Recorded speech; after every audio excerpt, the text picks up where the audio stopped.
Now, as I understand it, Robert, you work with all of the major social channels: WhatsApp, Instagram, Telegram. What kinds of communications are you seeing between businesses, between customers and businesses in Ukraine specifically? Hi, Emily, and thank you for having me on the show.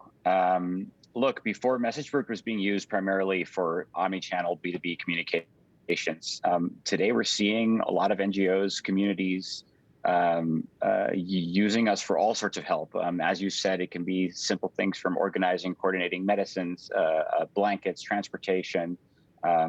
We're just trying to provide our services to as many businesses as possible at the moment to help out. So what does that mean? How are you supporting these businesses who have this flood of requests at this time?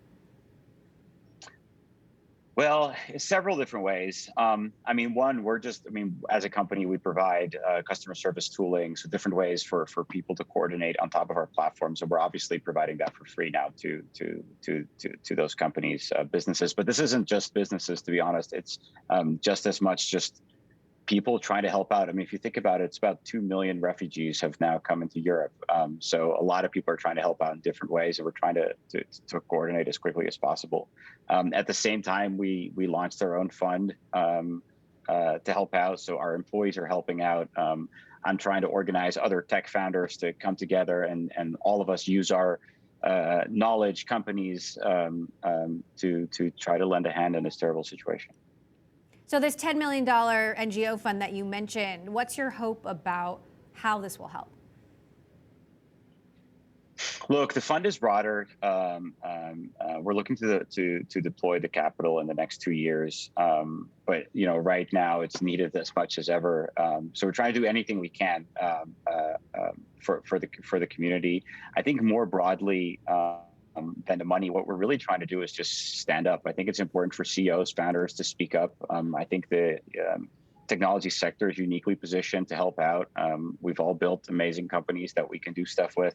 I'm working together with, for example, in the Netherlands, the founder of Bank, which is an online bank. He's doing amazing work trying to get refugees now bank accounts so that we can coordinate money, something simple, because obviously their bank accounts in Ukraine don't actually work anymore. Or the founder of Picnic, which is an online supermarket, who has all sorts of supply chain and logistics to coordinate funds. I think it's initiatives like that where we're really focused to try to help out. Well, speaking of standing up, this clampdown that we've seen on services across Russia, we've seen a number of companies take a stand. Do you have any exposure in Russia? Are you cutting off any of your services to Russian businesses and users? Yeah, we have pretty much immediately. Look, I'll be honest, it's 4% of our revenue, so we're a $500 million company. It's significant, but it's not going to kill our business. But I think anything that we can do globally to say no and to stand for peace, I think is important. Obviously, I would say that the Russian people inside the country have absolutely nothing to do with this, so it's sad for them too. At the same time, I guess the only peaceful protest that we can do is by stopping services to the Russian community. Right. Now, I know you're joining us from Amsterdam. You do have a team in Ukraine. How big is that team? How are they doing? What is the situation there, and how are you helping them? We have a very big team in Ukraine. Luckily, all of our employees are outside of the country. We were able to get them out pretty quickly, but they still have family there. So far as I know, everybody is doing okay considering the circumstances. But it's horrifying. I mean, we have families where you literally hear the air alarms go off.